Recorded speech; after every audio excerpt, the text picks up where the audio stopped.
રિક્ષા ચોર ઝડપાયો। અલગ અલગ જિલ્લાઓમાંથી રિક્ષાની ચોરી કરતા વાહન ચોરને બોરસદ ટાઉન પોલીસે દબોચ્યો।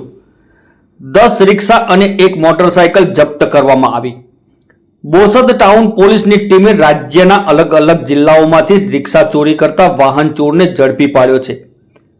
પકડાયેલ શખ્સ પાસેથી આણંદ ટાઉન, ધોળકા, ગાંધીનગર તથા ખંભાતમાંથી રિક્ષાઓની ચોરી કરેલી હોવાનું તપાસમાં બહાર આવ્યું છે।